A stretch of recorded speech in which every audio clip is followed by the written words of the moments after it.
dead dick name. bag. That would be like a right wing OnlyFans where they just dead name trans people because they're dicks. Even if they support them, so you're just like constantly like, I can't believe Bruce. Yeah, Not to be confused with only dicks. only dicks. Just pictures of Richard Nixon. That would be good. I would fund that. I would get that domain. Confused. Everyone, man. Everyone's confused by that. Yeah, Imagine that shit. they're like his nose kind of looks like a dick. No one more than the person who has a Richard Nixon fetish.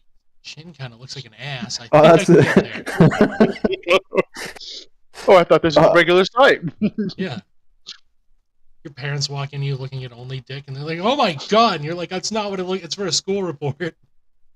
In my case, it's exactly what it looks like.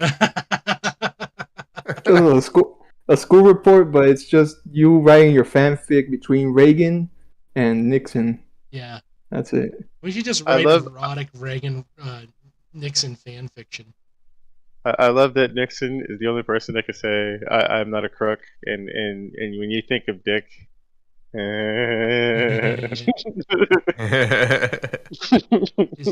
chin looks like an ass, though. I remember his chin looking very ass-like. He's all messed up. God, his fucking feedback is killing me tonight. What if I just sit back?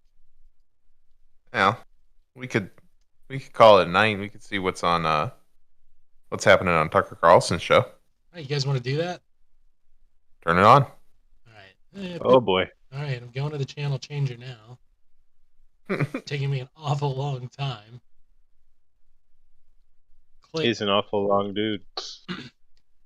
Tonight on Tucker Carlson, it's getting hot in here.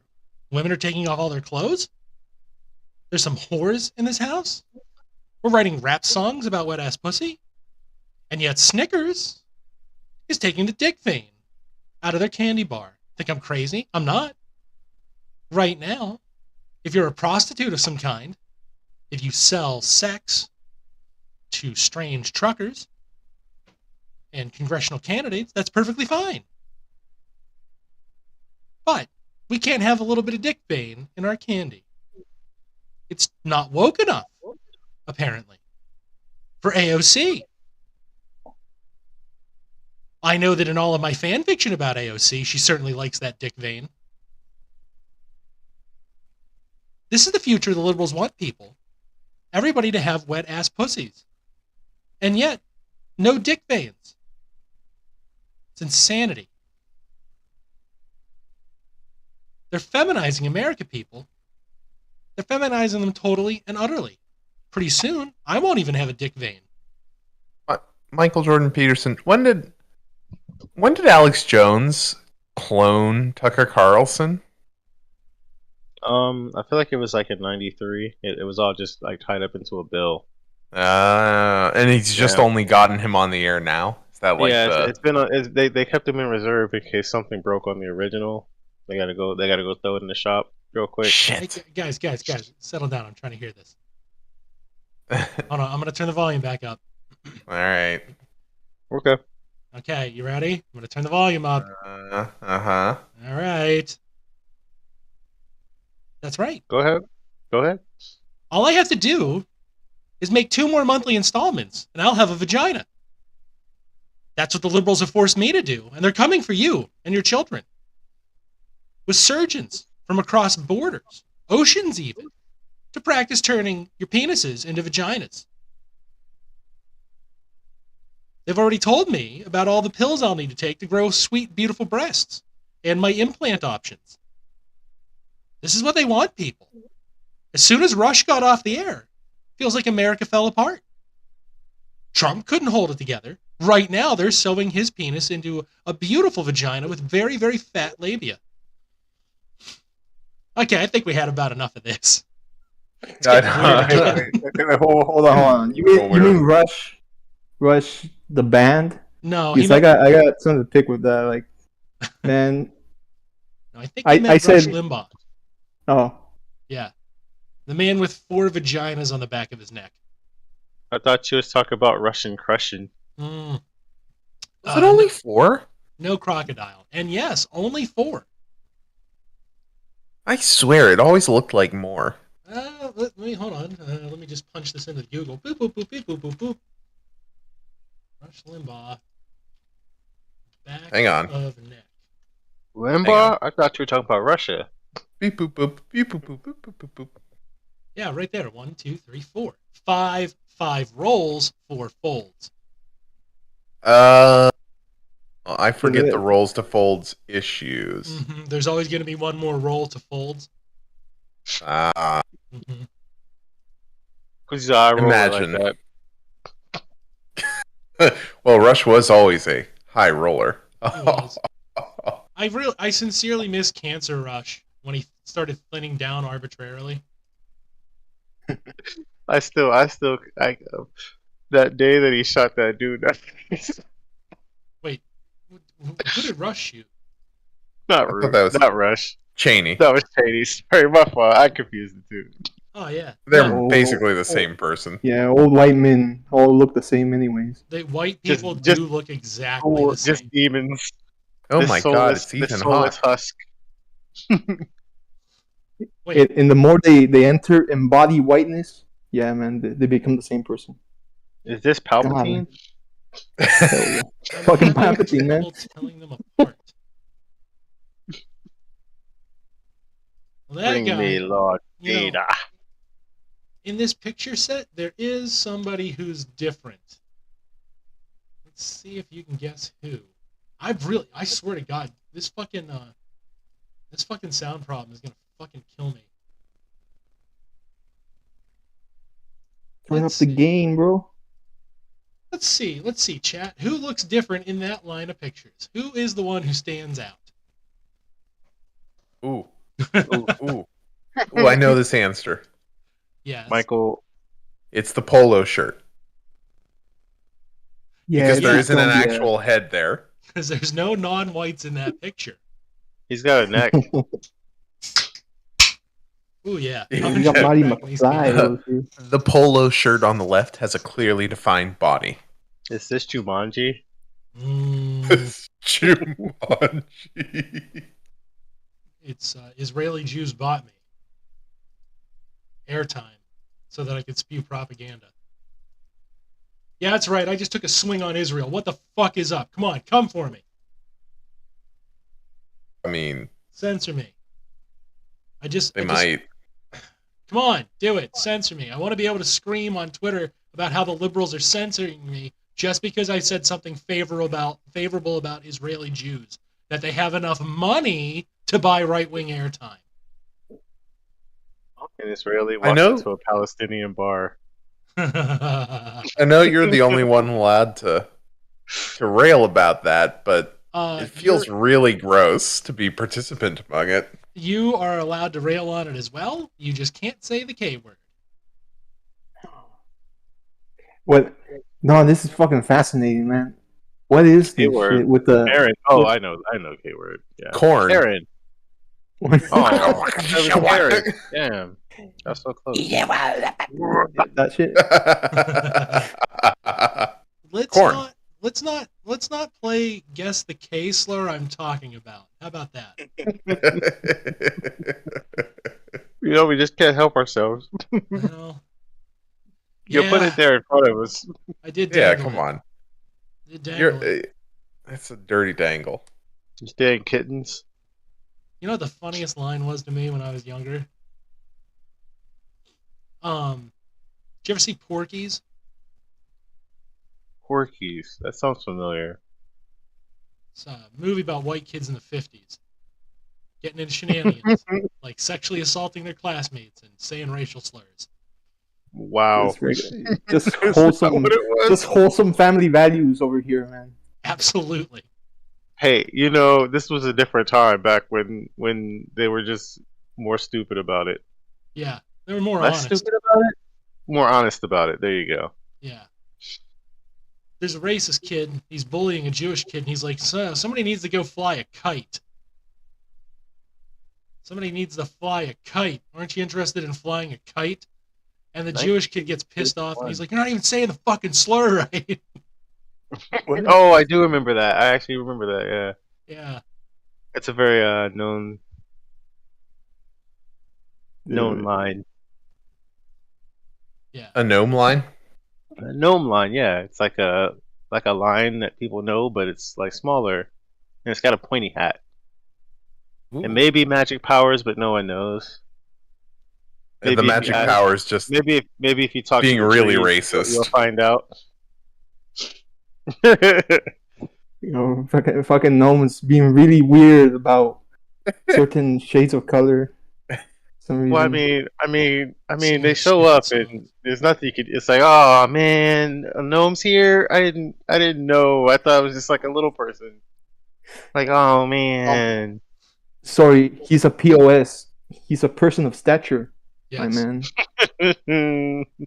Yeah, that's what gets me in a lot of trouble with the anti stature defamation league, because when I see a gnome just walking around doing gnome shit, I'm like, go back to your own fucking country. You And person of stature. you person of stature, I give you another POS that you are. So statutory? If they're British, like a statutory, Uh, would that make them a statutory? Person of stoutness, maybe. Like a Stoutness, no, a those are gnomish, dwarves. Although I'm also like pretty a bigoted against dwarves. like a gnomish right wing, and in the UK, it'd be a statutory, right? Yeah.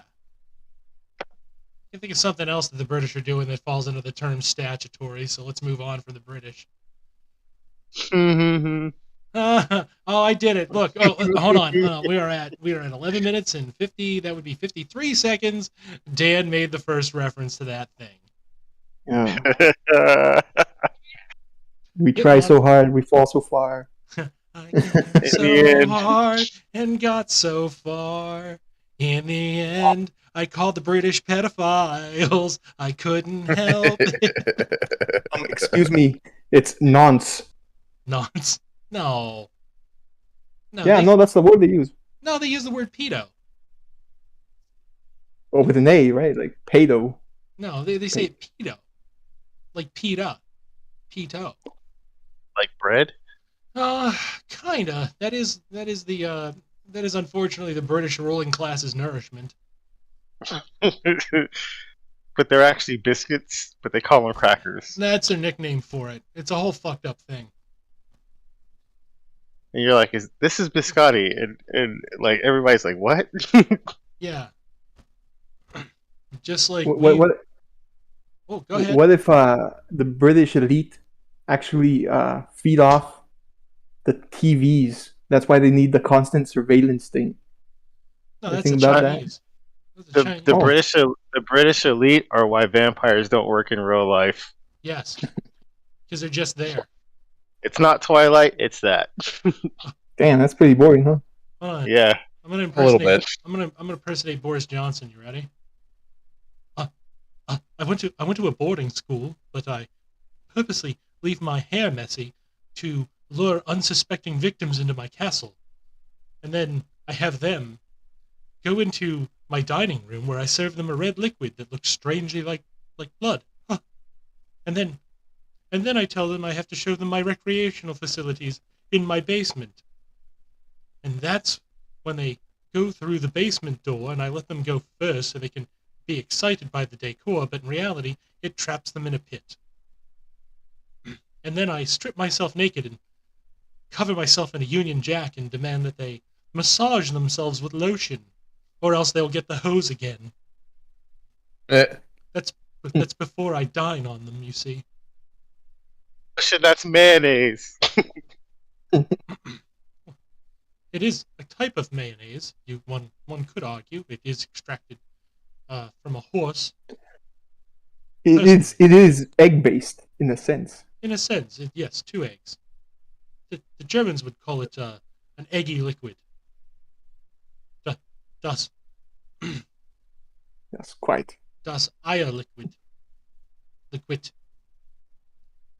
Silly thing. I was quite famous once in Eastern Europe back in the 1400s. I know Boris Johnson doesn't sound like that, but also fuck him, specky bitch. I like the word specky. I think I just did. I think that was Hugh Grant that I was doing. Pretty sure. I couldn't figure out who it was. I'm like 95% sure that was Hugh Grant. I stutter a lot and women find me attractive. Well, that dude fell off hard, huh? Like he doesn't show up in any movie. Hey yo, this Porky's poster is just this dude creeping. Yeah, it's him committing sexual violence. It's like right on the cover. Yeah. Porky's, the rape This wholesome movie. family values. Yep. We deliver what we promise. Just some good old boys out committing some rapes. Damn. Yeah. That shit. Yeah, look at that. There's a lot of boobs from women who are clearly like 28 pretending to be teenagers.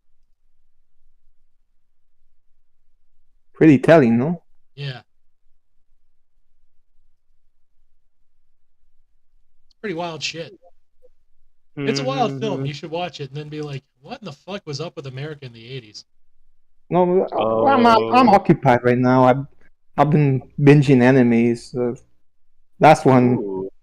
Yeah, last one I've watched was an analysis of fetishism, I guess. I don't know if it's commodity related or not. Really? Miru tights. Oh. Hey, Miru. Hold on, let me pass you guys a link. How do you find the coolest shit? Too much time online, man. Yeah, send us good stuff. I finally got to watch Spy Family, or read the manga actually. Oh yeah, how was that? I did watch the anime. It's tight, yo. I can see why it's up top. Why it's up on top right now. It's like if you take all the spies and then you make them like you like mix everything up in a blender and then add some characters and just let them loose. It's got like a lot of interest. Huh. Like the like all the characters are like at first you're like, I don't know if they're gonna have like personality, and then they actually do, and you're like, oh man, I like all of them. I want more of literally all of them. I want more of everything. Sassy. They got like a James Bond aspect, and they're all in their head anime style, you know? Wait, doing that monologue shit where they're explaining everything. But they're doing spy shit too. They killed so many fucking people in there. I'm gonna be honest, I'm probably just gonna watch Iki Tozen. That's cool too. What is that one? It's a fighting anime that's another retelling of the Three Kingdoms, the Romance of the Three Kingdoms. I think I've heard of that. Yeah. Well, then again, there's a lot of Three Kingdoms anime, aren't there? Pretty much all of them. Check the chat. Yeah. Yeah. You guys aren't gonna like what I put in the chat, but check it out. Yeah. All right. I already got the window. I already got it open. Yeah. Let me see. Don't worry. I was already all over that. This was for this is for investigative purposes only. So right. Don't call me out on my shit. For theory work. Yeah, this is theory work. This is serious. Yeah, this is the real shit. By the way, it's been I don't know, it's been like 18 minutes, so we should probably introduce ourselves. I'm Dan Cohen, this is the Sons of Trier. I'm joined by Jank Ankles, Michael Jordan Peterson, and Repa Sato. Alright, we're done there. We're good. Intro over. Gotta change it up for these motherfuckers. Jordan. Yeah, the true horror is still in Ukraine believing he's playing paintball against the Russians. And apparently he's got himself into some fucking shenanigans by blowing up a bunch of shit in Russia. So if we start World War III, it's his fault. Both Russia and Ukraine. He didn't know what he was doing. Yeah. Messed it up proper. He's a joker. He's a true jokester. He's like, howdy y'all, what are you doing here? Why you got why you got all them M80s up there in that fuel depot? I'm just gonna light one of them fuckers off. Holy dog shit, did you see that? Wow. That was nuts. We unleashed the true horror on them. I hope to God he hears my impersonation of him. Holy dog shit, y'all. That's better I could do. To be fair, your impersonation would be like, I'm white. I'm a white man. He's like, hey, yo, and he's super excited about everything. So it'd just be me being super excited and trying to talk in a southern accent, but failing miserably. All right, you got 5 minutes. Do it right now. Do it, please. You'd be super.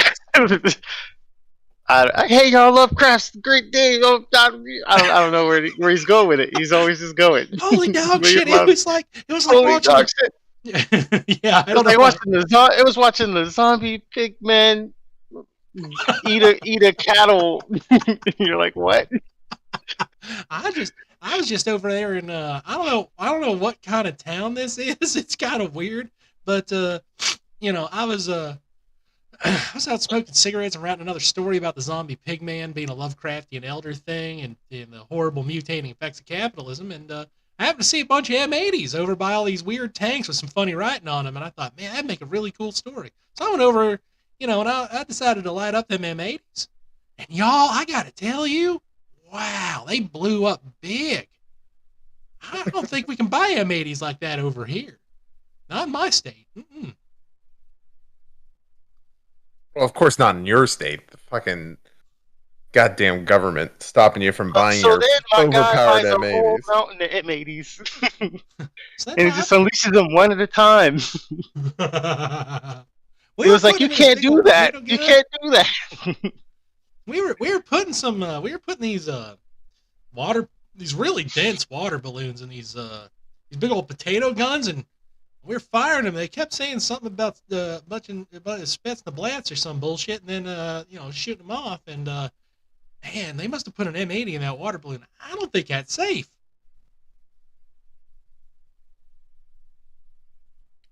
I think that's about what he would say. Yeah, that's a pretty good. Maybe add a couple crocodiles. Oh, you got to add the manatees. Yeah, I'm not doing. Maybe animal references, right? He's very, very visual. He's a very visual guy. Yeah. I miss him. Christopher Gadsden. He's got some really good descriptions. I'm sure we'll get the best descriptions of Ukraine. Yeah. If you guys want to know his home address, you can find that behind the paywall at patreon.com, Sons of Trier. And it's for true. $5 a month, you can go visit True yourself. That's one of the perks we offer to members. You can go there and smoke cigarettes on his porch and write Lovecraftian horror with him. That sounds pretty tight. I'm even sold. I think I'm going to donate $5 to you guys. Right. I'm on the show 2 weeks in a row. That's how I get $5. Where do I send it? To myself. Yeah. Pay myself, y'all. Great. I'm just paying myself over here, y'all. It's a self-sustaining economy. I was thinking about that shit. I was thinking about that shit you said the last episode about the 2 boxes or whatever. 2 boxes. At the end of time. Oh yeah. Trading. Yeah, that's fucking crazy. It is, but think about it. Like it's a consumer of last demand, and it's a producer of with monopoly.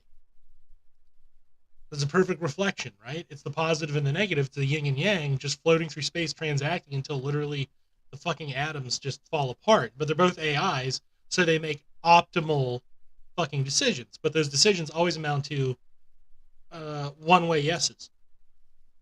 Consume and produce. Yeah. And in reality, they're both simultaneously producing and consuming, right?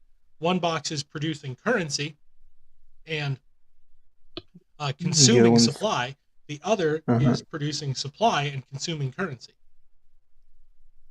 Yeah, but where's the human fit into this, man? Well, the capitalists don't want the human in it. They want to eat the human. Damn. Yeah, by this point, humanity's already destroyed, and this is their eternal legacy. This is capitalist eternalism. This is what Milton Friedman preached. Like, that's it. Humans ain't growth. Right. The people that humans ain't profit. Damn. It's kind of sad there are people that actually adhere to this shit, you know? Yeah. Yeah. And the funny thing is, the only real difference I can find between feudalism and it is that this just never enough. They don't just like live off it. They gotta have like all of it. Well, unlimited. I mean, there's a lot of difference between that and feudalism. I mean, feudalism never had the productive capacity I because you couldn't mean, conceive of it. from the ground. It is one of those things that capitalism deserves the utmost praise for, is giving us the methodology to produce in such such an insane degree that the problem isn't scarcity, the problem is artificial scarcity. You just walk around in an airport, like late at night, waiting for your flight. I don't know if this ever happened to you, and you just see how like all the stores are fucking closed, and then they open up in the morning, and that's what they want you, right? That's how they want you right now. Like, yeah, I just walk around, buy shit, and Yeah. where the fuck do I sleep? Like, where? No, man, just walk around and buy shit. Like, how the fuck do I get money to buy the shit? I wonder how You ever many get of those that? are zombie companies. No, that's just that's the natural state for all of people in Nevada. Up all night It's just buying shit, never sleeping. Yeah. Yeah. And that's like Viva Las Vegas. Viva. it's like the neolib ideal, right? Like, just walk around, buy shit, hide the production 'cause side. you're just consumption machines I mean, they're and a source of cheap. Yeah, but that's the inherent contradiction there, though, right? You can't ever be paid enough to consume all this shit. Like, presume you make Right. chairs, right? The inherent problem with it is, without spending just an umpteen number of hours laboring, you can't actually afford the chairs you produce. If you could afford the chairs you produce, you couldn't profit off of the chairs. You know, if you make chairs that sell for, I don't know, $50 a piece, right? What do you think your labor cost is then? You're mass producing $50 chairs, you're probably only paying about 10 an hour, right? So it inherently takes you 5 hours of work to go get one chair, let alone the fact that most people need more than one chair. You're being paid by the hour? Y'all are getting paid? Oh shit! I knew I was forgetting something in my good for you. negotiations. Yeah. Think about how they sell. Do you ever actually work out how they sell bananas from 5,000 miles away for 33 cents a pound? You ever sat and worked that out? Do you know what those workers make? Oh no, cents, man. What's that? Cents. Yeah. Cent. Okay. Yeah, their hourly wage. I had this calculated somewhere at just a flat 10% markup along every point in the supply chain. If you extrapolate backwards what they actually fucking like pay those workers for their labor to pick that fucking banana off the tree, it's not good. You guys, I don't know if you guys ever got hit by that, but did the price of avocados jump up around like a year and a half ago? Yeah, I remember it. Vaguely. Because they was pissed at Chipotle. Oh no, there was another reason, because in Mexico there was a cartel conflict going down in Michoacan, which is one of the bigger suppliers of avocado. Damn. Yeah, and they for a while they had control of a lot of spots over there. Well, this is kind of the cardinal lesson that they're learning here about the supply chain. Whoa. Don't you dare pretend like we are going to learn a lesson here, okay? Well, that's fucking bullshit. You're right. Okay, this is the contradiction that will linger forever. That is more accurate. The side of capitalism right here. I will be damned if I let this show. It's gonna be that if you have a global supply chain and you don't fund it enough anywhere to keep it stable and keep it working properly, then it's gonna break down every 5 seconds, and you're gonna have shortages. You'd have to build redundancy into a system that loathes redundancy because it's arbitrary cost. Exactly. You can't do it. They can't do it. They cannot do it. Yeah, and it's artificial scarcity. It's not for a lack of means to do so. You can have local and international production, but will they do it? No.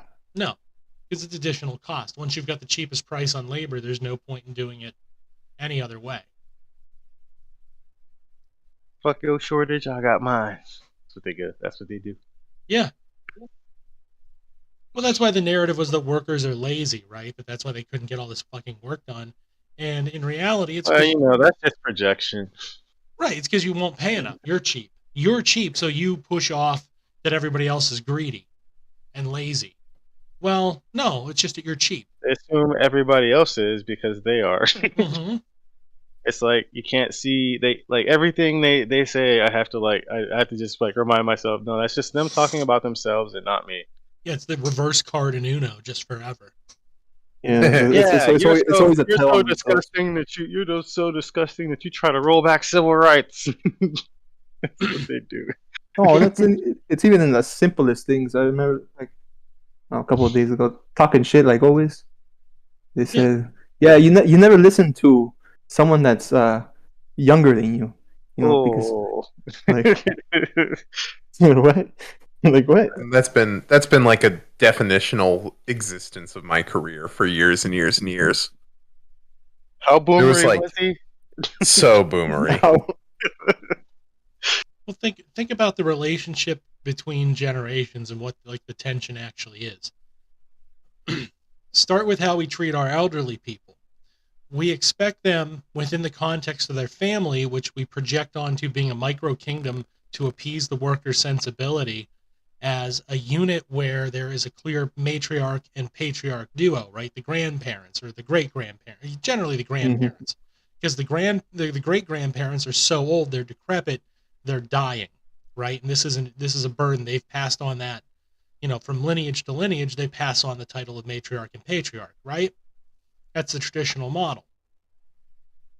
Within that framework, then, if you have a feudal operating framework for the family paradigm, the king and his castle, what does that make the younger generations if not some sort of servant? And as they age into the role of patriarch and matriarch in their 60s, how do they view those younger generations? They're going to view them with disdain, right? Because they're lessers. Within the family hierarchy under traditional capital, the relationship is a feudal one. We've maintained that. We exported the idea of the god king, and we placed it on each individual family so that the patriarch and the matriarch are absolute powers within their homes and their extended family structures. This creates class resentment within the family, and what is happening thanks to the internet is that class resentment within the family is getting essentially noticed by others, and they're bonding together. There's weird type of class consciousness generationally. On top of that, you have the social situation where once you hit that great grandparent stage, you're dead weight. You're old, you're decrepit. All you can do is talk. Yeah. They overthrew the king. Yeah, the younger generation has usurped that position, and they're throwing away this garbage. But these are human lives, right? Because they can't work anymore. They can't provide for the family. They can't provide control. They can't maintain the hierarchy and stability anymore. So now they're trash. They're superfluous. Instead of viewing them as somebody who needs care, if they are truly in poor health, or as somebody who has a lifetime of experience and knowledge to draw upon to make future decisions, we view them as garbage, right? So they're resentful of the fact that even though they're the king now, they're going to be usurped. So they build up resentments on their end, right? Because they cannot conceptualize the idea that not everyone thinks like them. Well, it's not only that. I mean, it's literally because they know what's coming for them. They usurp the king. Why wouldn't this extend? I'm sorry. You got one of those calls from Yeah, I got a call. So I'm getting called out by the National Council of Families for Yeah, you get investigated now. Yeah, for telling too much goddamn truth, for being too real. But no, I mean, really, we have to look at it from their perspective, right? The oldest generation that can operate is always that 60 to 70 crowd. They're becoming defunct by the rules of society. Their bodies are not what they used to be. They're not able to engage like they used to be. and they are going to suffer and pay that same price, right? They're going to be ran through essentially the trash compactor. That's what we use nursing homes for. They're just essentially human garbage dumps. They know that's looming. Yeah. Warehouse garbage dumps. It's a match made in hell. Yeah. So what do? Well, they're having a struggle against society, against inevitability. That's all they can do. So they take it out on everybody else to try to hold their position for as long as possible. This is why our last presidents have been in their 80s and clearly in cognitive decline, right? Trump and Biden are clearly not healthy men mentally. It's obvious they're too old. But instead of turning to them within their respective family units or in the wider society to being storytellers, advisors, providers of wisdom, we give them direct, in-charge, patriarchal control that they are not fit to do. What type of stories would Biden tell, man? I don't know, but that's corn pop, obviously. Yeah, he tells stories about. I think they'd be fucking whacked out. No, it's not relevant though that he should be with his family telling those stories. If nothing else, if he can't provide the wider intellectual context, that labor that he can do, he should be telling those to the younger Biden generations. And he should be giving them wisdom and guidance, encouragement. That's one way we could treat elderly people. We choose not to do that. Conversely, because they are struggling against society and the young are replacing the old day by day, year by year in the inevitable clockwork of society, they take those resentments out on those people. They want to try to preserve things. They want to try to turn back time. They want to howl at the moon. What happens as a result of that?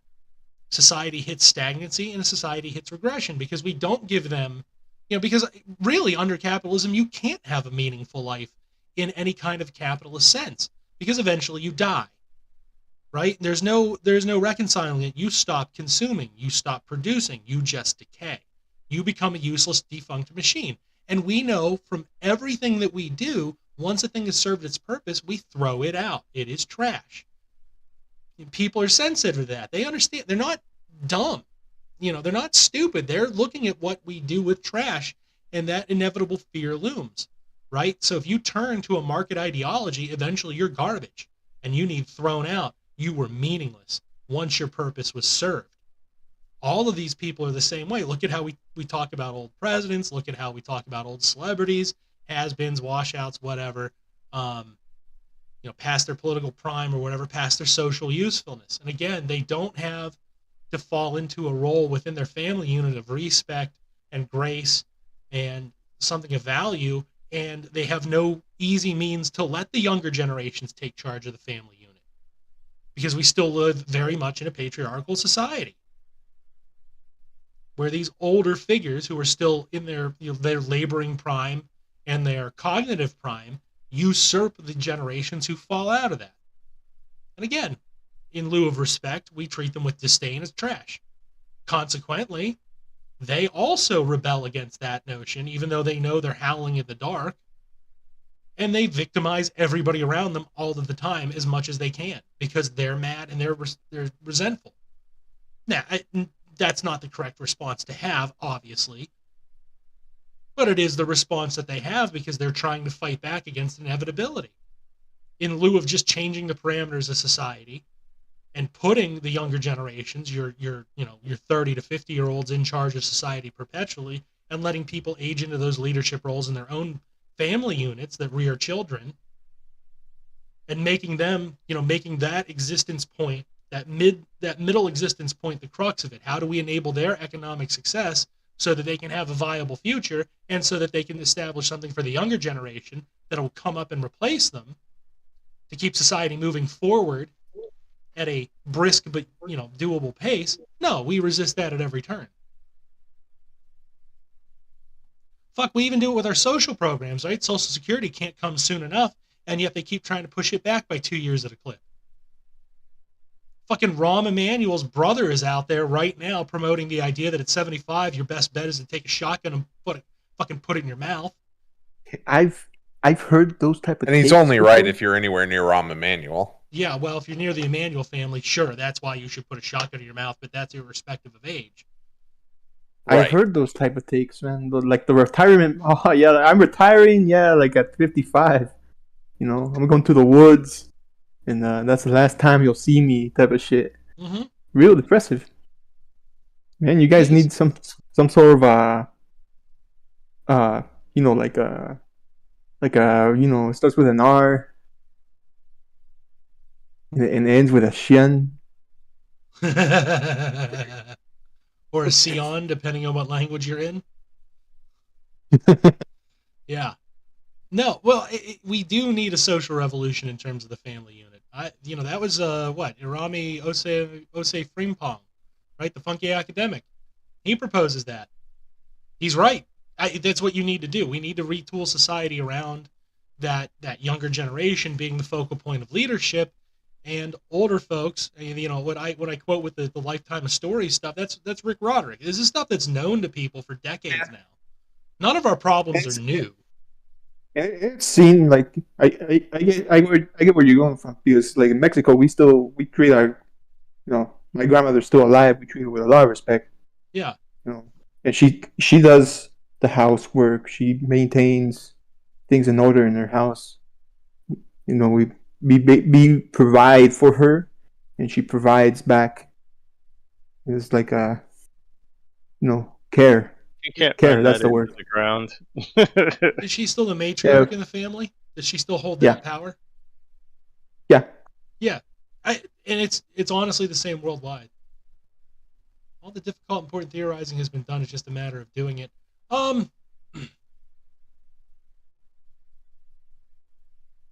Evening. Well, I'm still weirded out, man. I still want to hear like a Joe Biden story.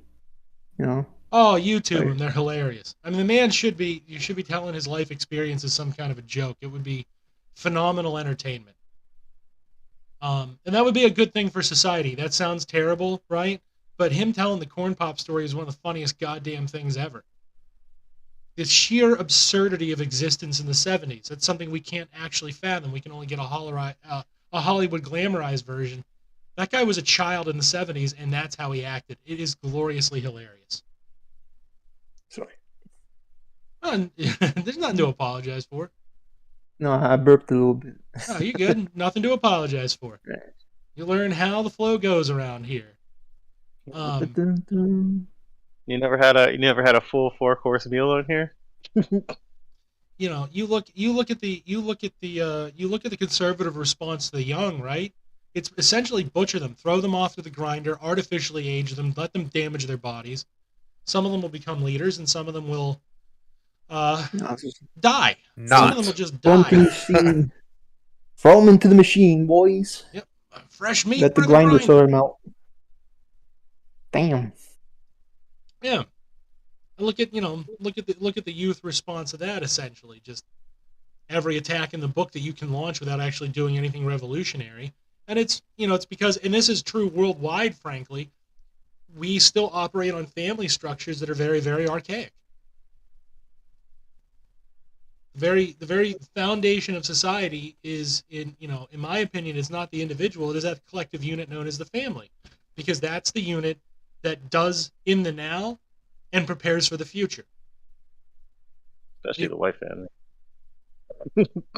Well, if you take it along, okay, so you're right. I extrapolated away from Irami's original premise, right? I extrapolated away from it, but it doesn't take whiteness to figure out that across the planet, without regard to culture or race, the structure of the family is very much in favor of that elderly generation being matriarchal or patriarchal, primarily patriarchal, but there is some notion of matriarchy that is proposed, where that female head of house has that reverent position that you can't question her, but operates very much in favor of males. So there's that distorted patriarchy, right? You wander it through a woman, and that's really without regards to culture. There's nobody. I can't think of it. Let me put it like this: I have not done my research into every individual culture that is out there, but I cannot, for the life of me, think of one that focuses on a generation younger, the younger generations, in any kind of fucking wholesome regard, right? even all our fucking masters were archaic by the time they became our masters on the left. Like, we just don't have the advocacy that Arami's talking about. And obviously, he's using the lens of the white patriarchal family to discuss this, but it's very easy to extrapolate it away from that and see that that's what's going on. It's being replicated in all households in America, essentially. And where there are cultural differences, guess what? They still play by that essential rule, so those things bleed out from there. Now, if you have an entirely racialized view of capitalism, that it's just white supremacy being repeated, sure, it's white supremacy everywhere.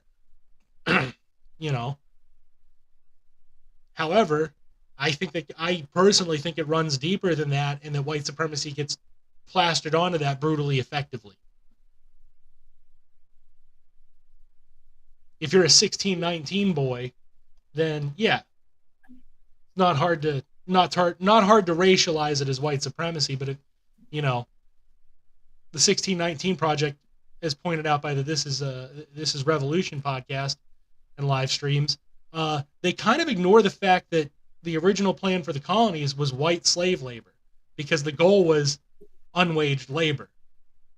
That it took its racial component second, and it was brutally effective. Because if you think it through, if your goal is to keep costs down, why in the fuck would you travel to another continent and then travel to a third continent?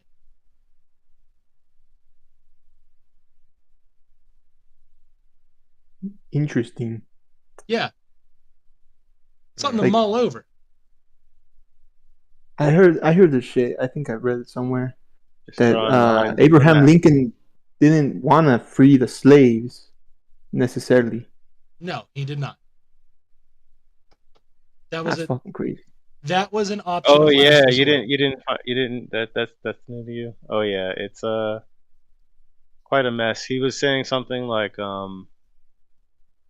if I could keep the Union together without freeing a single slave, I would, but I don't see it happening, so I'm gonna free the slaves. Yeah, this is basically how that went. He did it out of spite as a last resort. Don't forget, also, he offered to buy them instead, and you don't move to the option of a buyout if it's not about economics. The racialized element is a secondary element in all of this. Like, that's the horrific part. All that brutal racism, all that brutal bigotry, right? That's secondary. It's secondary to the profit motive. And then I read a take on that, and the take was nuclear. Well, I don't know if it's nuclear for it, but like it basically what this person said was, America's like the only place that fought a war for slavery to abolish it. That's just factually wrong. Yeah, no, this is just American exceptionalism. Yeah, try to keep it. I'm sorry, what? What the fuck? What about the Jacobins, man? Yeah, y'all ain't never heard of Haiti? Okay, all right, you have. So then Dan comes out on stage with a whole list, just unfurls it. Yeah. Off the top of my head, he does that Animaniac song where he's just start. So you wish that was the song, right? Yeah. There's still slavery. In the Animaniac song, they still name every country. So I like how they say open air now to try to like make it like, I don't know. This is like worse slavery than slavery. Yeah, slavery's pretty bad. There's a quirk, right? If we were to say that right now, more than ever, right, young white people have a revolutionary bend, at least in their attitudes, right? There's something that goes along with that where effectively they have decided that their contribution to theory is piecing things up into these micro pieces. Yeah. And like defining them in these insanely and almost inscrutable narrow terms, which is largely unnecessary. It's like when you hear people go off about end stage or late stage capitalism. Like, that's an old white thing that has been brought back. And find me the evidence that it's dying. I wish. Right. You can say like this is all a symptom of late stage capitalism. what is the difference between this and what Marx wrote? See, we're better off because it's dying, right? So we'll get there. Yeah, you don't have to do anything about it today. We'll have to come back tomorrow. That's exactly it. It's an excuse to kick the can down the road from a revolutionary perspective instead of organizing and doing the god awful work of talking to your neighbors to figure out what they give a shit about and try to like lean and press on them that way. It lets you just write everything off. What do people give a shit about? Themselves. Food, families, I guess. Themselves. Paying their themselves. Damn. Well, I mean, depends on which people we're talking about. If we're talking about the right, yeah, just themselves in that moment right now. They give a shit about paying their bills. They give a shit about what they're going to eat. No, they don't. Yeah, they do. That second one, maybe. That's all in service to themselves. Yeah, they're operating out of self-interest. They've been taught self-interest since the day where they're born. So pure self-interest, pure, yeah. No, I'm saying is this: how are we supposed to internalize capitalism? How are we supposed to coerce the working class in? This one, I'll reference my source here, right? Vivek. His name's Vivek Chabat. He proposes something radical, right? He proposes that the working class isn't as stupid as the liberals think they are. Oh no, no. Of course not. So here's his proposal, essentially, right? If you talk to a fellow worker about paying their bills, if you talk to a fellow worker about how their kids are doing in school, are their kids getting health care? Hey, Dan, did you comment on Amy Therese getting hit with a band hammer? No, I didn't. I should, though. Thank you for that heads up. Hope you're well. Hope you're well, too, chat. Anyway, back to that, right? So if you talk to a fellow worker, random off the street, you ask them how their kids are doing, what their plans are, how are they eating well, are they paying their bills, they'll tell you all sorts of shit that they're experts on, right? Their quality of life. You ask them about their wellness, their health, and so on. And they can tell you all about that, how they're getting fucked over or whatever, right? And prime them with that. Because that's a point, that's a point where you might have like, hey, politically speaking, there is something that could help you with that. Have you heard about this and how it would shift how you're paying for these things? If you want to sneak your little commie propaganda in. But if you start asking a random run-of-the-mill person who isn't just an overly politicized weirdo like us or indoctrinated liberal, right? What the fuck do they know about Poland? What the fuck do they know about Ukraine? What do they care? Yeah. These are things they either don't care about or just genuinely have no idea. Poland invaded by Russia recently? Yeah, do you think all of them even They'll have the Polish flag on their Facebook. We're talking America here. We're talking America here. They'll barely know that it's a country. Do you think a random migrant farmer in Mexico does? Do you think a random textile worker in Japan does? Maybe, I don't know. I just assume that we have like less geography than everywhere else. No, we're basically the same. Like, we know about Mexico. Yeah. Oh, that's sad. They don't know shit about nobody else either. It's not sad. Yeah. It's just what's important to them. Like us, we have the burden of being truth seekers, right? So this is the shit we worry about all the time. What kind of normal, healthy person worries about fucking the metaphysical ontology involved in the self? What kind of a normal fucking person does that? You're either in the academy, right? You're already lib poisoned, or you're responding to the academy. You're some sort of conservative freak weirdo. Like what kind of person watches foot fetish anime for a research project? Right. What kind of weirdo does that? Some fucking commie nutter who's trying to make an academic point. Well, I'd actually say that's probably more normal. Yeah. In the politics. In the first half, not gonna lie, probably is normal. In the second half, probably not. Probably not. That's Vivek's point, is the ideology comes afterwards because it explains all those things they don't fucking know or need to care about to fulfill their daily lives. The goal I of know what you're talking about. You're talking about the what the fuck is it? I forget the term. Yeah, I know what you're talking about. Yeah, good stuff. Yeah. So like some of them, some of them genuinely suck ass, right? That's true of any random sampling of persons.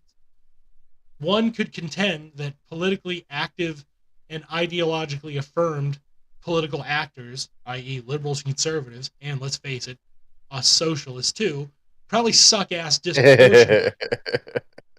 God knows I am a treat in person if you don't have a particular set of fucking brainworms. Yeah, if you don't have a particular set of brainworms, God knows I'm. If you're an empty subject.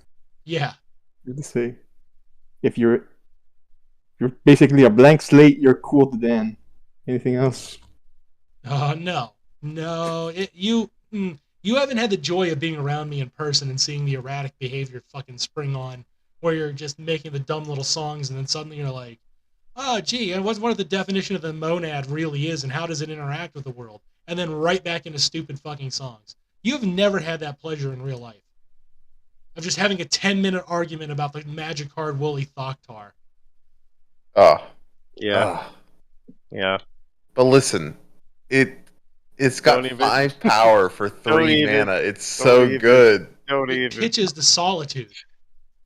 It does. It pitches the fury. It pitches the force of vigor. How is that not a good card? Don't even. Great card. See, you started them on the. Well, all right. Some of us are trying to fill 3.5 minutes. This is for the other podcast, Dan. We got to do this on the other podcast. We really should do a Magic podcast where we just argue over inane cards. Yeah, none of the important ones that people have written about, just the ones that no one cares about anymore. Stupid shit. I don't know if you guys know this. This is just like a factoid about Magic. Yeah. You can simulate a computer on that shit. You know that? Yeah. It's Turing complete. It is. That's fucking weird, huh? You ever see that? Cool. Did you see the video where the guy executed a Turing complete play? No, I have not. Oh, it's pretty fucked up. The guy, there's this very it's super specific deck list that can only go off 12% of the time, but once it goes off, the game can't end because the Turing complete machine just repeats processes until somebody manually stops it. By manually, you mean you kill the player, right? Yeah, somebody has to concede. The best part is I mean hammer to the head blow to stop this guy. Wait, what are you doing? I don't know. And he's just shuffling cards around. Yeah. He's I don't know what compels me to do this shit.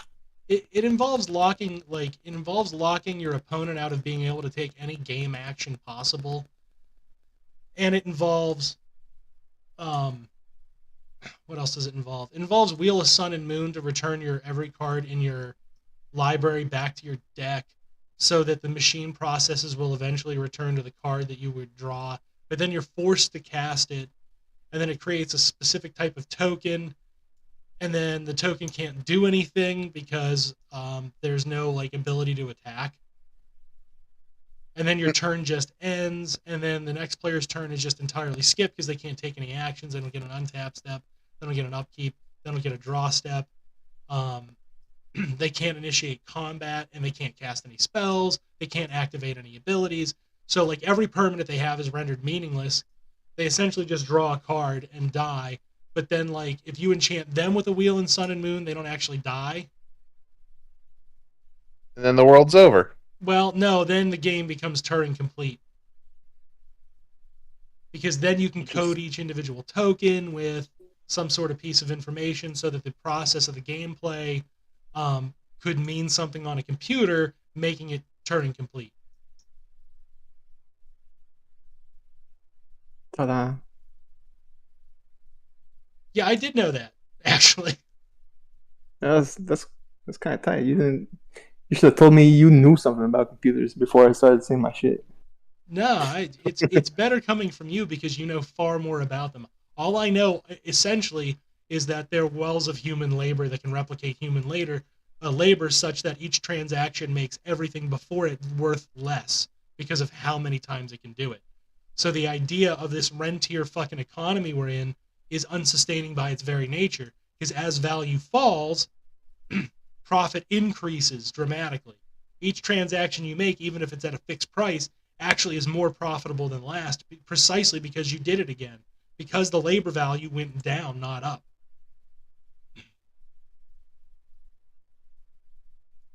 You know, if you sell one item for $1 a piece 1,000,000 times, all because you could replicate it on a machine, the dramatic value of it is just it's fucking staggering, right?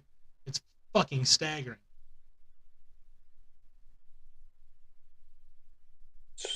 I was gonna say fuck. Yeah, that was what I was gonna say. Fuck. That's it.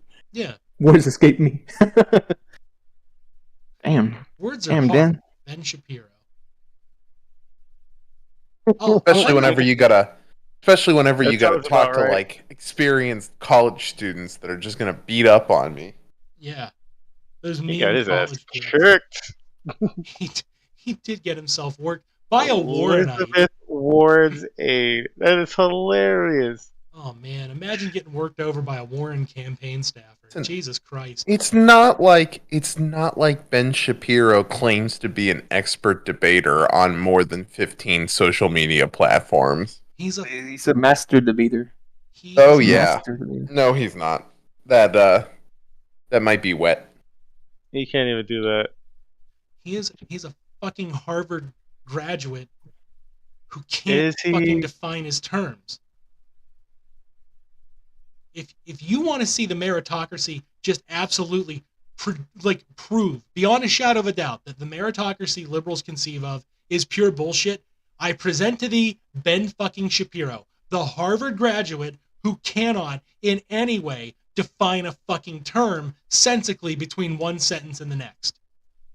The master of philosophy who says God is real because God is real. A complete fucking tautology. An amazing circular logic fallacy. Fucking day one philosophy students can fucking break that in half. And I'm talking if you have one of those fancy ass high schools where they teach philosophy, yeah, day one, you can get out of a circular reasoning fallacy. You can reach for it. Fucking Dinesh D'Souza is shit at everything, and he's better at theology than Ben Shapiro, the fucking Harvard graduate, the self-proclaimed Pope of the goddamn Jews.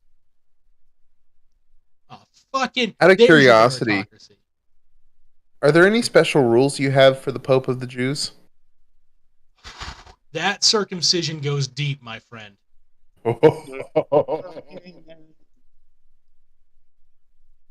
Yeah. Any special notion for the King of the Jews, or like? Oh, yeah, we don't recognize him. Paradoxically, you have to simultaneously, as the Pope of the Jews, you have to simultaneously respect Jesus Christ and talk about him ad fucking nauseum, but then not believe he's the Messiah. You have to live in fucking so many deep contradictions theologically. It's fucking embarrassing. Again, because he's a Harvard law graduate. He's professionally paid not to fucking know how words work, and his mommy fucking made sure he had enough money and enough connections to get himself a fucking talk show so that, genuinely speaking, the worst people on the planet, and that's empirical because all those school shooters, all those fucking mass shooters all listen to his show, the literal worst of the right wing, so he can fucking talk to them and they can be like, smart Jews on our side and I fucking hate them, but, you know, if he says it, it must be right. You got a wild grift trampoline up here in the States. I noticed that shit. We win a grift. Like anyone can just claim they're being silenced or some shit. Yeah. And that somehow makes whatever they're saying, whatever bullshit they're spouting, legitimate, right? Like. Yeah. It's fucking insane, man. We call it the Victim Olympics. Chad, that is where I started rambling about fucking original sin because I was going through a real fucking religious fucking trauma, right? Man. Because if that's what you're talking about, I'm fucking game. The boys get a week off, and I get to be rambling into a microphone about religion for a fucking hour. Ho! He does like to do that. Might even go for do be doing that. if you're in chat. That's true. As they say on the show, he do be doing that incessantly. Let me conceive of the next thing I have a problem with and need to rework for modern times, and I promise you there is a sequel forthcoming. Forthwith. That shit is happening. Thank goodness. I was worried. Yeah, well, I know. Like, you guys just pick what weekend you want off, and I'll make it happen. Bet. What do you mean bet? You just got to tell me what weekend. That means I'll we can He'll figure that out. We can hold that card for when we need it. Yeah. Actually, I don't know. Let's do next weekend. If you're serious, I will work on that this week. Use a break. Yeah, sure. All right. Breaks are good. Okay. Everyone needs a break sometime. I have always liked the interpretation that the problem with Sodom and Gomorrah was not the incessant orgies and the homosexuality, but the fact that they were doing that and starving the poor and had slaves. I do like that interpretation because that's God being explicit. It's not the butt fucking. It's the slavery I'm mad at, which is also contradictory to God's other commands like, you should have slaves and don't beat them too hard. Just the right touch, you know. It's okay to beat them. Light little. There's a rule. Touch. Yeah. Just a little bit of motivation. You know, that interpretation flies entirely in the face of El, and frankly, that God not bringing his best. Where God's like, whoa, you're going a little too far, buddy. Whoa. Oh, wait a minute now.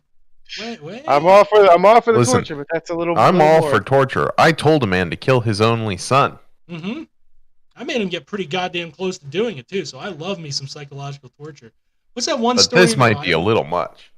It's just a little bit of trolling, boys. That's all. That one story in the Bible where God shows up to an enemy encampment of the Jews and is like, you should circumcise yourselves and then I'll love you. Then you can be allies to the Jews. And when they do it on the battlefield, he goes back to the Jews and is like, they just circumcised themselves. They're in pain. Now's the time to go kill them. Trying to remember. Is this before or after Samson? Is it Samson? I don't know. But it's like Samson's the guy that was like buff, right? He was like, yeah. He was buff because he was a blonde, pretty boy. Well, he wouldn't have been a blonde, pretty boy. He would have been a swarthy, pretty boy. Swagnificent. Swagnificent. Yeah, that's a good way of putting Samson.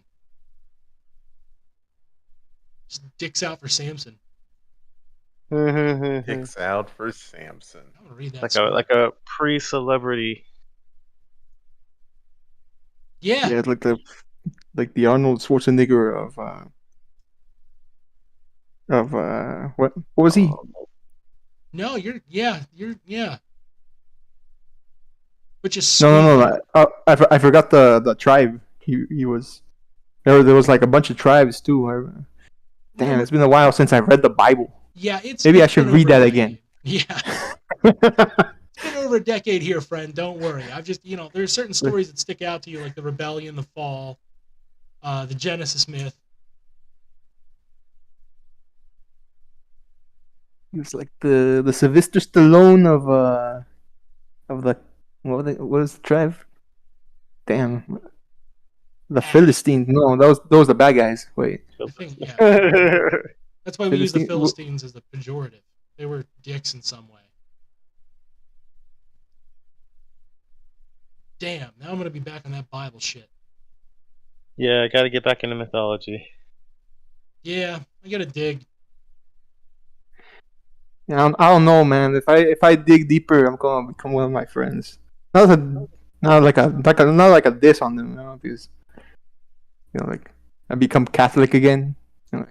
Well, no, I already lapsed once. It's interesting to like just read it as like stories.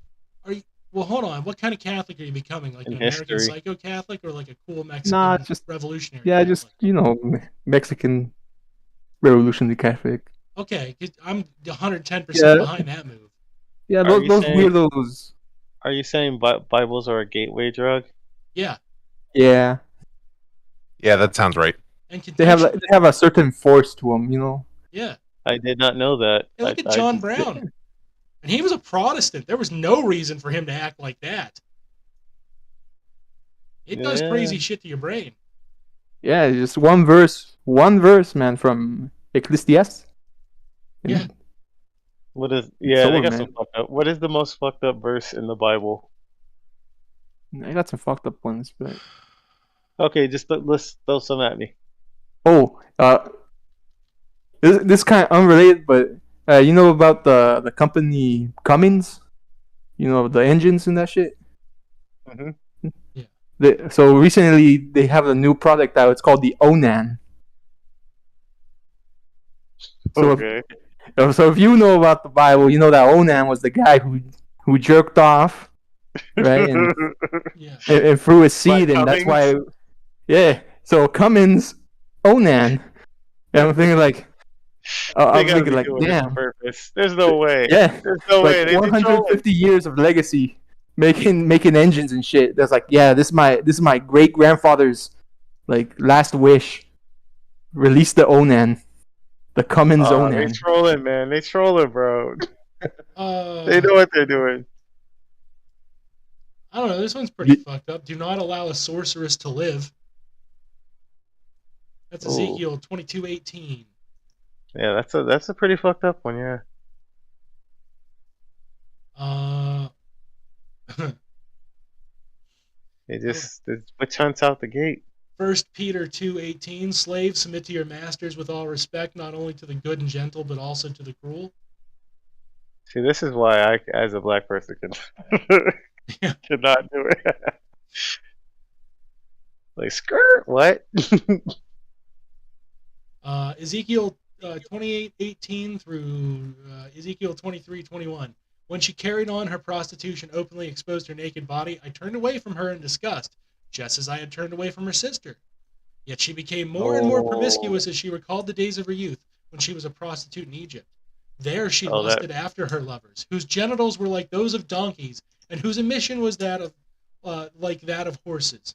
So you longed for the lewdness of your youth, when in Egypt your bosom was caressed, and your young breasts fondled. rocks. That's pretty fucking horny. That's metal as fuck. Yeah. It's pretty telling that they compare genitals to the ones of donkeys. Yeah, that's yeah. That's something right there. So I got a good list. Bible horny It's a little bit below that one on the same fucking Reddit post. Here we go. Yeah. I do not permit a woman to teach or have authority over a man. She must be silent. Timothy 2:12. All right. Yeah, that's a good contender. Yeah. I'll see you. I'll raise you two Pretty kings. fucked up. 6:28 through 29. Then he asked her, "What's with you?" She said, "This woman said to me, 'Give up your son so we may eat him today, and tomorrow we'll eat my son.' So we boiled my son and ate him. The next day I said to her, 'Give up your son so we may eat him,' but she had hidden her son." Tricked into cannibalism Wow. by a woman. Wow. But that's pretty yeah. So the man took his concubine and sent her outside to them, and they raped her and abused her through the night. At dawn they let her go. At daybreak the woman went back to the house where her master's was staying, fell down at the door, and laid there until daylight. When her master got up in the morning and opened the door to the house and stepped out to continue on his way, there lay his concubine, fallen in the doorway of the house. With her hands on the threshold, he said to her, "Get up and let's go," but there's no answer. And then the man put her on his donkey and set out for home. Judges, 1925-28. Yeah, that's pretty classic fucked up right there. Yeah. Hold on, let me find this. Some that's some Game of everything. Thrones shit, for sure. Jeremiah 7:18. The I children mean, she's gathered a concubine. Did you really have to do that? She didn't have to, no, but she did. I mean, the story would not progress in the way it needed to. That's how we get the redemption arc later. Because that Oh, right, concubine right. was Mary. Jeremiah 7:18. The children gather wood, and the fathers kindle the fire, and the women knead their dough to make cakes to the Queen of Heaven, and to pour out drink offerings unto other gods, that they may provoke me to anger. That is literally El himself. If you worship my wife or any other god, I'm going to be super pissed. Ooh, here's a good one to tie back. Slaves, says Peter in 2:18. Submit yourselves to your master with all respect, not only to the good and gentle, but also to the cruel. Yes, that's what I said that one. Oh, did you? Oh, fuck, how did I miss that? It's right up your alley. Right up the alley. Yeah. The woman Ugh. added, when we burned incense to the Queen of Heaven and poured out drink offerings to her, did not our husbands know that we were making cakes impressed with her image and pouring out drink offerings to her? They didn't, and that's why God's doubly mad. He wasn't watching you broads worshiping his wife, and you weren't supposed to do that. Yeah. Soak that one in. God's married, and he's a dick to his wife. Damn, that's some weird, like, right. I wonder where they get it from. Yeah, gee. I wonder where they get it from. Again, El is a god, 0 out of 10. Ishtar is a goddess, 10 out of 10. Goddess of bustin'. War and bustin', baby. You must conquer and you must bust. The broads better be bustin'. Way to be. The fellas better be bustin'. If you're not one of those two, you still better be bustin'. Bustin' skulls. No, there's gotta be some good bits in there, man. You don't want no Easter eggs? Shit, right? Like, Yeah. There's some good bits in there. Yeah. Yeah, there's good bits. Like Sure. there's bad bits, but there's good bits too. Yeah, but if you had to like tear out the good bits and weigh them against the bad bits, like, I mean, you could do that with any writing, yeah, like, it's up to your interpretation. Yeah. But as far as bad bits go, that's pretty bad. no, those are fucking But I mean, bad bits. as far as a religious text goes, it's still pretty bad. It's pretty not bad. good. I know it's pretty bad. I'm just saying. not good. No, it's just yeah, it's kind of Although, yikes I mean, for me, bro. they all be fucked up. But yeah, that's yikes. It wasn't to the concubine one that I'm just like, oof. Oof. Yeah, the concubine one was like, all right, I don't know where this is going. God be busted. I'm not liking it. I'm not liking it. It's not looking good. They did not have me in the first half. I'm not going to lie. Yeah, I was more of a like, yeah, let's read about Jesus beating up the guys in the temple, right? Like, Yeah. Bullshit. That's a better one. Jesus. John Wick Jesus, right? Yeah, John Wick Jesus. Not Oh, that would be so dope if they made concubine. Keanu Reeves. If they made Keanu Reeves Jesus. In a way, they already have. He was walking on water and shit. He was like, ugh. Yeah. I thought In I thought they made him Gandalf. They tried to kill me, and they killed my dog. Yeah. I'm thinking I'm the king of the Jews. Rightful vengeance. Yeah. I guess he's been Jesus in a lot. Yeah, he's been kind of beified now, right? Like, he has so many John Wick movies out. Neo is basically Jesus. Neo was Jesus. Sci-fi Jesus. Yeah. Yeah. But now Trinity's Jesus. Have I watched that movie? No, I haven't watched that movie. The new one, right? One yet. Yeah, I actually want to. But they Or kind do of we like just- retcon the Matrix, and it's like, why? Just add to it or do something different. Let it be. The first movie was great. Why did you make it a Oh, trilogy? I get it. Oh, I mean, I get it. I- She equated it basically to like going back and seeing old friends, and in that respect, I get it. Yeah. It's like Star Wars really fucked that up. So like I can appreciate them at least doing that for me personally because they could have did so much worse. Yeah, but I've always been an advocate of less Star Wars, not more. Right. They didn't need to ruin something I loved, and they did. Now I can't watch any of it because I'm like, ah. I liked it. Fine. All right. I think that's the show for the night. We did pretty good. Started with some jokes, moved in some real ass theory, moving right on out. I bothered to cite my sources for once.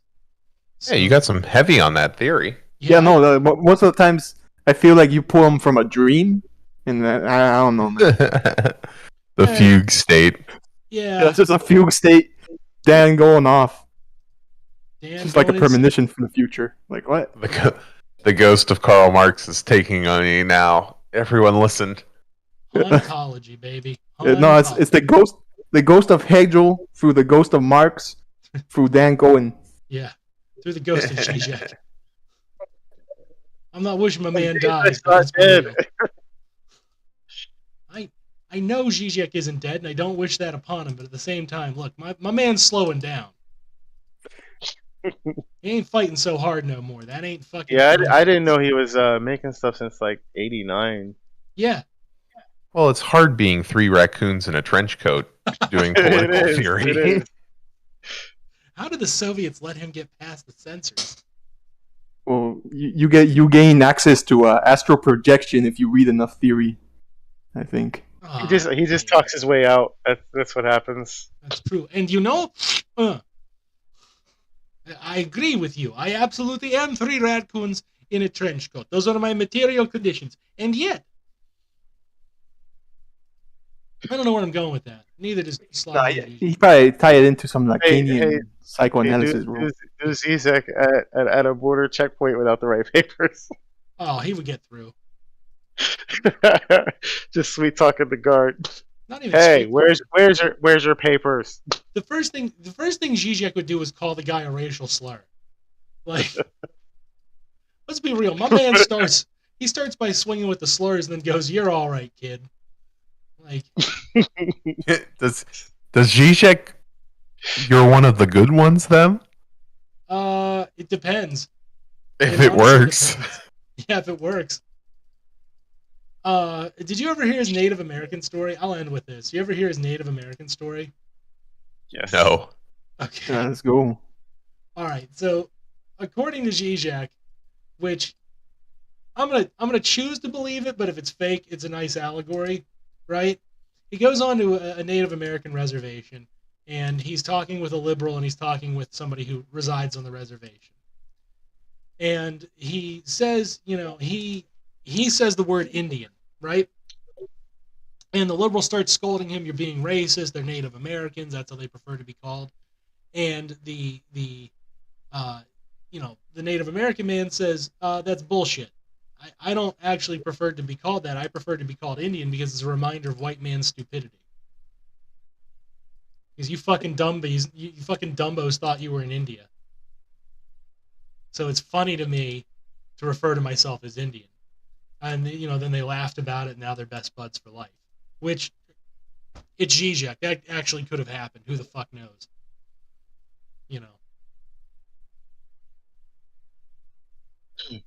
But that's the story. Essentially, that those things that liberals consider slurs or whatever can be moments of bonding. That you're having a joke, that you're having a laugh that's kind of a crude laugh, and those crude laughs can sometimes be a more powerful bonding tool than any amount of respectful theory work, which reinforces the history and the violence. So you're saying you want to hand out K-word passes to everyone, right? No, I'm not saying that. Nice I'll take try. The first one. Nice try. One. All right, sorry about that, man. Nice try. It's a no, but I appreciate the effort. If you're not trying, you're not doing nothing. Oh, drat it. Damn, Dan caught on to us again. We thought we were in the clear. Damn it, Mr. Cohen. You're going to have to try a little bit harder than that. Not much, but a little. You rascally wabbit. All right. So again, this has been the Sons of Trier live stream. I'm going to be working on apparently a follow-up to Original Sin. Got to figure out how we're going to take that one, but okay.